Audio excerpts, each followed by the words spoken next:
Eu quero falar sobre...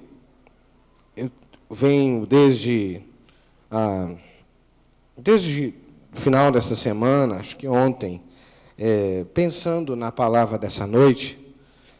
Hoje, pela manhã, o bispo Paulo pregou aqui, nos 2 cultos, e a palavra que Deus vem trazendo ao meu coração tem a ver sobre a manifestação de Jesus, mas não apenas como Jesus, apesar de agora ser o Natal, mas a manifestação do Filho de Deus, do Verbo de Deus. E quem fala disso de maneira mais abrangente, quem dá o Natal, esse sentido mais amplo, é o evangelista João. Né? Todos os outros evangelistas, eles se atêm a narrar e relatar como foi o nascimento de Jesus, que é uma experiência e um ato, como eu disse há pouco, de muita grandeza, não é? Muito especial. Mas João amplia isso. João amplia isso falando não apenas da manifestação do menino Jesus, mas do Filho de Deus, que João chama do Verbo de Deus, do Verbo que se fez carne. E, se você quer acompanhar comigo, a leitura está no Evangelho de João, capítulo 1. Evangelho de João, capítulo 1.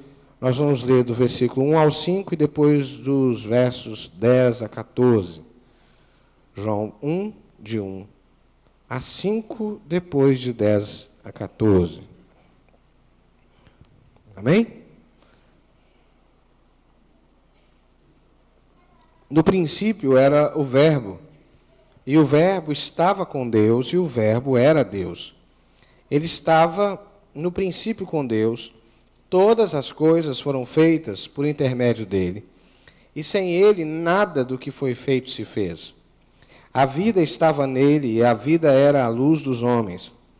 A luz resplandece nas trevas, e as trevas não prevaleceram contra ela. Do versículo 6 ao 9, vai falar de João Batista. No versículo 10, ele continua falando sobre Jesus. O Verbo estava no mundo. O mundo foi feito por intermédio dele, mas o mundo não o conheceu. Veio para o que era seu, e os seus não receberam. Mas a todos quantos o receberam, deu-lhes o poder de serem feitos filhos de Deus, a saber, aos que creem no seu nome, os quais não nasceram do sangue, nem da vontade da carne, nem da vontade do homem, mas de Deus. E o Verbo se fez carne, e habitou entre nós, cheio de graça e de verdade. E vimos a sua glória, glória como do unigênito do Pai. Amém? Que o Senhor fale conosco através da sua palavra. Então, pensar no nascimento de Jesus é pensar numa parte da revelação do Filho de Deus. É uma parte fundamental, assim, estrondosa, de uma importância tremenda, e a gente vai perceber isso aqui, porque a gente não tem como dimensionar o que significa esse ato de esvaziamento que Deus Pai, Deus Filho e Deus Espírito Santo, ou seja, a Trindade, na figura do Filho, esvazia da sua glória e assume a forma de homem. A gente não tem como medir as consequências disso. Mas toda a manifestação do Filho de Deus é uma manifestação salvadora. É uma manifestação que gera um impacto. A primeira manifestação do Filho de Deus, que a gente tem consciência, João vai trazer à memória, é a manifestação do princípio. João diz assim: no princípio era o Verbo, e o Verbo estava com Deus, e o Verbo era Deus. Ele estava no princípio com Deus, e todas as coisas foram feitas por intermédio dele. João faz uma relação clara e direta com a narrativa da criação, onde o texto de Gênesis começa dizendo assim: no princípio, não é?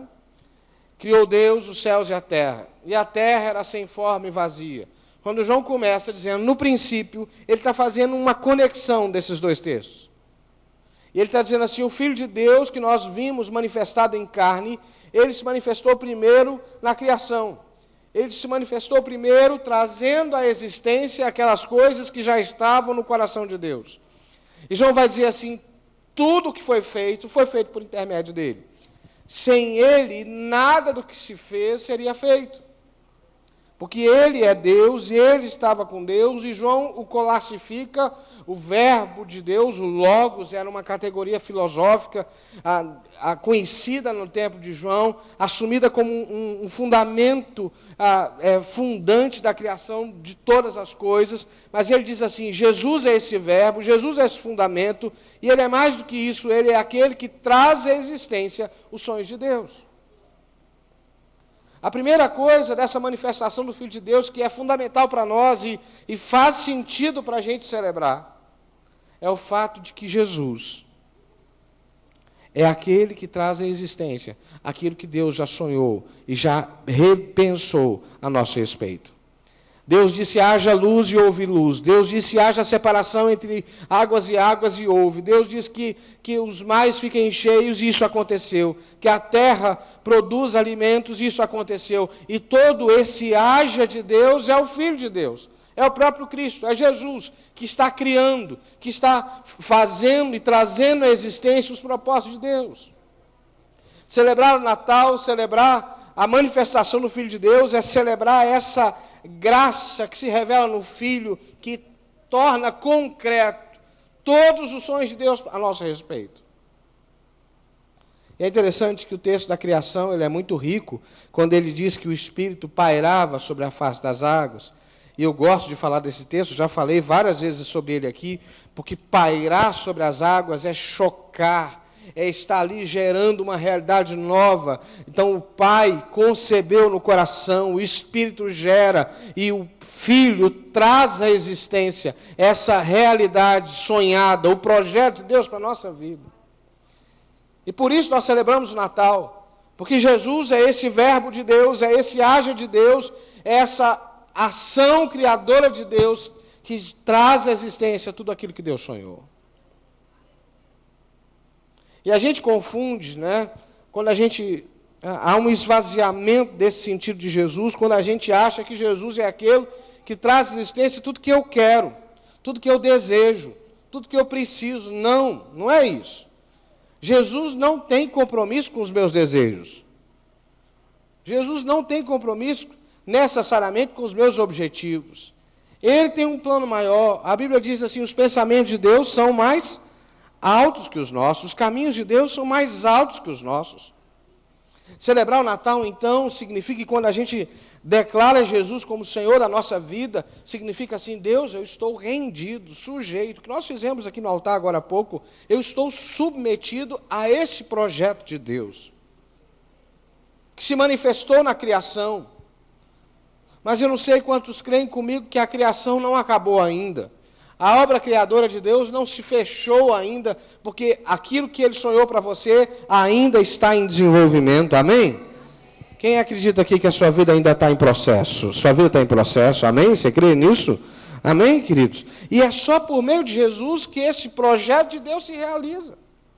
E por isso que Jesus é central na nossa experiência, na experiência do povo de Deus.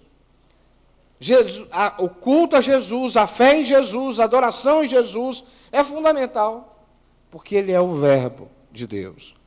A segunda coisa que para nós está manifesta aqui no texto de João diz assim no versículo 12, mas a todos quantos o receberam, deu-lhes o poder de serem feitos filhos de Deus, a saber, aos que creem no seu nome, os quais não nasceram do sangue, nem da vontade da carne, nem da vontade do homem, mas de Deus. Há uma segunda bênção oferecida por Jesus aqui, e que João faz questão de deixar presente logo no início.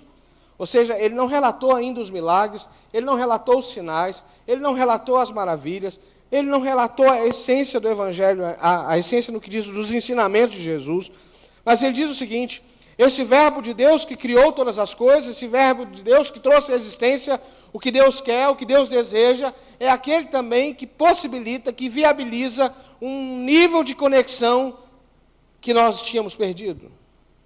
Ele nos insere na família de Deus.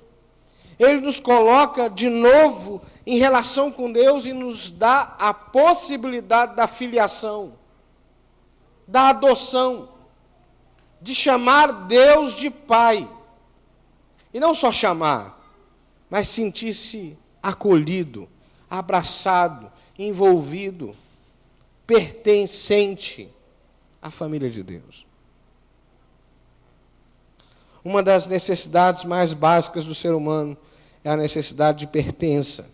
O ser humano precisa saber que pertence a um contexto maior do que ele, a uma família. A família é o primeiro sinal disso, por isso que é tão danoso quando a família, ao invés de abençoar, ela machuca, ela agride. É por isso que dói tanto, porque a família é o primeiro núcleo para onde o ser humano encontra esse vínculo de pertença. Mas é mais do que isso, por isso que a gente precisa da igreja, a gente precisa dos amigos, a gente precisa de pessoas próximas, porque o ser humano tem necessidade de pertencer. A Bíblia narra que Jesus, andando por essa terra, olhou para a multidão e teve compaixão delas, misericórdia delas, porque elas eram como ovelhas sem pastor. Ovelhas sem pastor. A época do Natal, normalmente, é uma época muito difícil para quem enfrenta a depressão, para quem enfrenta a tristeza da alma, porque a gente vive uma pretensão de uma festa exuberante, e isso parece contrastar com a tristeza, com a angústia que está dentro, ou expõe isso e coloca num nível muito maior. Você vai ouvir pessoas dizendo: não gosto do Natal. Não gosto do Natal porque é falso, porque não é verdadeiro, parece que a gente nega tudo que está vivendo. É verdade que o Natal não anula os nossos problemas. É verdade que o Natal não anula os nossos problemas.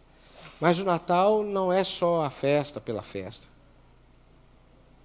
O Natal faz sentido porque no Natal, por causa do Natal, por causa de Jesus, Deus nos deu acesso ao Pai. Nos deu essa possibilidade de vivermos como filho de Deus. Eu não sei quantos aqui tiveram essa experiência que eu vou relatar. Mas eu fui criado na igreja, cresci na igreja desde os 8 anos de idade. E durante um tempo eu não tinha clareza do que era essa coisa, dessa experiência de filho de Deus.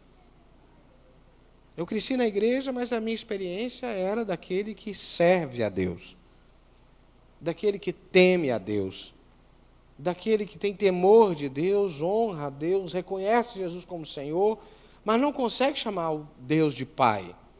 Não tem essa relação paternal. Infelizmente, isso ainda está presente em muitos dos nossos.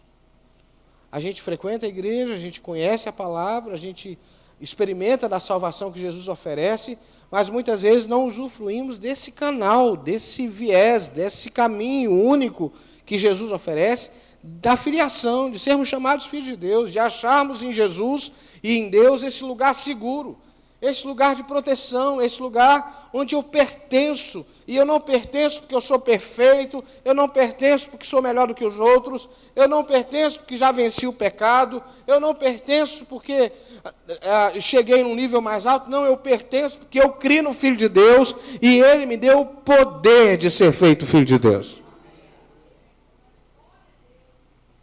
E é por isso que nós celebramos o Natal. Hoje, mais cedo, em casa, uma das crianças estava dizendo que o dia de Natal ainda estava como um dia como outro qualquer, porque eles passaram o dia inteiro dentro de casa. Né? A Ângela saiu só agora à tarde, que eu vim mais cedo, e o dia não parecia um dia diferente. Né? Estava reclamando. Né? O dia está igual a todos os outros dias. E eu disse assim, mas o Natal não é diferente. E é claro que para uma criança é mais do que compreensível essa fala. Né? Mas o Natal não é diferente porque a gente faz coisas diferentes. O Natal é diferente pelas coisas que Deus gerou para nós, através de Jesus. Entende? Nós não podemos deixar que essa experiência passe desapercebida. Nós somos filhos de Deus. Dá para você dizer para o teu irmão que está perto de você, você é filho de Deus, você tem uma família, você é parte de uma família preciosa, você é amado, o Pai te tem por filho, por filha, por querido, amada de Deus, e isso deve encher o nosso coração de alegria. Amém, irmãos? Porque todos quantos o receberam, deu-lhes o poder de serem feitos filhos de Deus, a saber, os que creem no seu nome, que não nasceram do sangue, nem da vontade da carne, nem da vontade do homem, mas de Deus. Isso também muda tudo. Porque se eu assumo que Jesus é aquele que me deu acesso à família de Deus, eu posso dizer como Paulo, se eu estou em Cristo, todo aquele que está em Cristo é nova criatura. Mas antes de Paulo dizer isso, ele diz assim: a ninguém mais olhamos, e a coisa nenhuma mais olhamos, senão segundo Cristo. Ou seja, se eu sou nascido de Deus, se eu sou nascido do Pai, se eu sou nascido de Jesus, eu não sou a mera consequência da minha história. Eu não sou a mera reprodução dos meus problemas. Eu não sou a mera reprodução da história da minha família. Não, eu sou nascido de Deus. O velho homem, a velha história, a minha história humana e familiar está aí presente, mas a minha verdadeira origem, a minha origem mais antiga, mais profunda, mais impactante, não é essa que está ligada pela carne e pelo sangue, mas é esta conectada, gerada pela ação do Filho na minha vida. Essa é uma outra verdade espiritual que eu demorei a entender. Não sei se é porque nós, metodistas, cremos e pregamos e ensinamos tanto a experiência da santidade e da perfeição cristã, e a gente entende que a santidade é obra do Espírito, mas está embutido na nossa religiosidade uma noção de esforço. Não é? Você concorda comigo? Está embutido na nossa religiosidade essa coisa do que eu vou me esforçar para ser melhor, eu vou me esforçar para ser santo, eu vou me esforçar para andar na linha. E é claro, faz parte do processo, você tem que negar a si mesmo. Não é? A gente não se esforça para ser santo, a gente se esforça para não nos contaminar com a vida antiga. Mas essa verdade espiritual também demorou a cair aqui, um termo antigo, né? Cair a ficha para mim, de que eu sou o que sou a partir da identidade que Jesus gerou para mim. E aí é aquilo que Tiago, né, se não me falha a memória, diz: eu olho no espelho e eu sou transformado pela visão que eu tenho. E eu sou transformado não porque eu me vejo refletido no espelho, mas porque quando eu olho para o espelho eu vejo Cristo. Cristo é a minha verdadeira identidade, Cristo é a minha verdadeira imagem. E é a visão do quem Ele é a visão do que Ele faz, é a visão da vontade dEle que me transforma de glória em glória, de graça em graça, de dia em dia, de misericórdia em misericórdia. Eu não sei se eu consigo traduzir isso para você como o Espírito gerou isso no meu coração há alguns anos atrás. Mas isso arrancou um peso dos meus ombros. O entendimento desse princípio espiritual arrancou um peso tremendo dos meus ombros. Porque durante muito tempo, nessa luta pela santidade, eu briguei muito com as minhas crises, com as minhas contradições, com as minhas incoerências. Porque eu tenho muitas, eu não sei se você tem. Você tem alguma incoerência? Não. Tem alguma na sua vida? Você deve ser melhor do que eu. Mas eu tenho muitas, e eu lidei com muita dificuldade comigo mesmo durante muito tempo. Até que eu descobri que eu não sou o resultado das minhas crises. Eu não sou o resultado dos meus pecados. Eu não sou os resultados das minhas incongruências. O que eu sou de verdade é o que Jesus planejou a meu respeito. E o que eu sou hoje eu não sou, eu estou.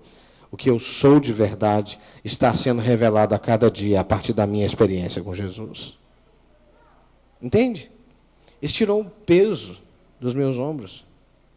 Porque isso me ensinou o seguinte: a obra que Jesus fez por mim, ela é única e definitiva. Amém, irmãos? Eu não fui gerado na carne, nem no sangue, nem no esforço humano. Eu fui gerado no Espírito, em Deus e pela graça de Deus. E é por isso, e só por isso, que a vida cristã não é fruto de esforço nem de religião. É fruto de um encontro genuíno com Deus. Entende? E é por isso que a experiência com Deus precisa ser renovada. A experiência religiosa não basta. A experiência religiosa não muda o caráter de ninguém. A experiência religiosa, ela não há diferença de uma para outra, mesmo que hajam nuances diferentes. No final das contas, todas chegam ao mesmo lugar. Nesse sentido, é verdade. Todas as religiões acabam chegando no mesmo lugar, porque o escopo da religiosidade é o meu esforço para produzir algo divino em mim. E Jesus não fundou uma religião. Jesus fundou um estilo de vida. O cristianismo é mais do que uma religião. O cristianismo é a revelação do próprio Deus, que se manifesta para a gente. Diz assim, eu transformo a vida de vocês. E é quando eu me relaciono com esse Jesus, quando eu creio, eu recebo o poder de ser feito filho de Deus. Lá em casa eu comecei, para acompanhar o que o Samuel, que é o mais velho, assiste, eu comecei a assistir. Desculpa, né? Na verdade, eu gostei e estou assistindo com ele, né? Aí eu já assisti o The Flash todo, muito interessante. Estou esperando a próxima temporada. Né? E tudo foi gerado por um acidente, né, de um laboratório e tal, e por aí ele ganha superpoderes, mas ele viaja a uma dimensão, né, muito negócio, os caras têm assim uma imaginação fértil. Ele viaja à força da velocidade, ele se encontra com a força da velocidade direciona, como é que ele usa isso e tal. Né? Tem cristão vivendo à míngua, porque não reconhece a fonte de vida que foi disponibilizada para ele a partir de Jesus. Foi o que Jesus disse à mulher samaritana. Você está me pedindo água, não é? Mas, aliás, eu estou te pedindo água, e a água que você vai me dar é uma água que vai voltar a ter sede. É água do poço, água parada. Mas se você me pedir, a água que eu vou te dar vai fazer jorrar dentro de você um rio de águas vivas. Jesus é essa fonte de vida. E é isso que nós celebramos no Natal. É essa fonte de vida que nos conecta com o Pai. E para terminar, porque eu disse que seria breve, João termina dizendo assim no versículo 14, e ele faz quase que um resumo de tudo que ele disse nos primeiros 14 versículos. E o Verbo se fez, O Verbo se fez carne e habitou entre nós, cheio de graça e de verdade. E vimos a sua glória, glória como do unigênito do Pai. E aqui está uma coisa muito interessante. Todas as vezes que você se relaciona com Deus, você vai ter mais sede de Deus. É a experiência de Moisés. Moisés, ele está fugindo e Deus se mostra para ele, numa sarça, que ele tem medo. Depois Deus dá um comissionamento para Moisés. Faz dele, dá um sentido para a vida de Moisés. E depois que Moisés começa a viver as vitórias nas batalhas, começa a ver os milagres, Moisés diz assim, eu quero ver o Senhor. Eu quero ver o Senhor, eu quero ver a sua glória. E Deus diz para ele, você não pode ver a minha glória, Moisés, e permanecer vivo. Então eu vou passar e você vai ver um reflexo da minha glória, depois que eu passar. Porque todo mundo que se lança em Deus vai ter sede dessa manifestação da glória de Deus. E João diz o seguinte, o que Moisés quis, nós vimos. O Verbo se fez carne e habitou entre nós, cheio de graça e de verdade, e nós vimos a sua glória. Vimos a sua glória, glória como do unigênito do Pai. Não é? E lá na primeira carta de João, ele vai mais longe disso que isso. Se você puder me acompanhar lá, deixa eu ver se eu encontro aqui. Na primeira de João, João vai dizer assim, olha, o que os nossos olhos viram, quer ver? Olha, primeira epístola de João, no capítulo 1, ele meio que retoma o que ele falou, o que era desde o princípio, o que temos ouvido, o que temos visto com os nossos próprios olhos, o que contemplamos e as nossas mãos apalparam com respeito ao verbo da vida. E a vida se manifestou, e nós a temos visto, e delas damos testemunho, e vos anunciamos a vida eterna, a qual estava com o Pai, e nos foi manifestada. João meio que detalha o que ele disse lá no primeiro epístolo. Ele diz assim, olha, o que os nossos olhos viram, as nossas mãos apalparam, nós tocamos. João ele falta dizer assim, olha, a glória de Deus, ela se manifestou a nós de maneira física, aparente, palpável, tinha cheiro, nós nos relacionamos com ela, e disso que nós testemunhamos. E Natal fala disso. Natal fala dessa manifestação de Deus aos homens, onde nós temos acesso à glória de Deus. Como aquilo que era impossível ao homem por causa do pecado, se transformou viável, possível por Jesus, que assumiu a nossa condição e nos deu acesso à glória de Deus. Isso é tremendo. Isso é maravilhoso. Quando a gente se reúne aqui, e Jesus prometeu que sempre que tiverem 2 ou 3, eu li um livro no início desse ano que me chamou muita atenção, falando que a gente se apropria pouco dessa promessa, que Jesus faz uma promessa, onde reunirem 2 ou 3 em meu nome, ali eu vou estar presente. Agora, na minha célula, sempre que a gente se reúne, eu digo assim, irmão, Jesus está aqui, porque Ele prometeu que Ele estaria aqui, e onde Jesus está, tem milagres, onde Jesus está, a glória dEle é manifesta, onde Jesus está, coisas novas acontecem. E tem acontecido, a gente tem vivido milagres, tem experimentado milagres, porque é uma promessa de Jesus. O Natal que nós celebramos é o Natal onde a glória de Deus toca a nossa vida, transforma a nossa vida, e nós vivemos de glória em glória, nós somos tocados por essa glória, porque Jesus nos dá acesso à glória de Deus. É tremendo demais. É maravilhoso demais. Que mesmo sendo pecador, miserável, incoerente como eu sou, por meio de Jesus, eu posso chegar no Santo dos Santos. Por meio de Jesus, eu mergulho na graça, eu entro na presença do Pai e sou transformado por essa presença maravilhosa. Não é só uma experiência sentimental, não é muito mais do que isso.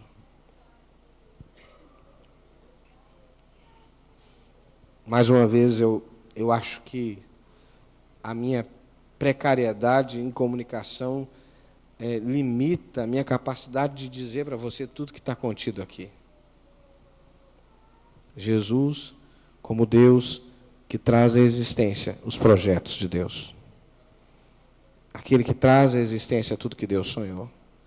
Jesus, como Deus que cria um acesso, uma via de pertença, onde eu sou embutido, gerado na família de Deus, mesmo sem ser por direito, por mérito. Somos todos filhos adotivos, somos todos filhos do amor, somos todos gerados pelo mesmo Espírito que nos enxertou na videira verdadeira, amém, irmãos? E nos inseriu na família de Deus. E a Bíblia vai dizer, o Espírito testifica com o nosso Espírito que nós somos filhos de Deus. Quem tem certeza disso aqui? Não é assim?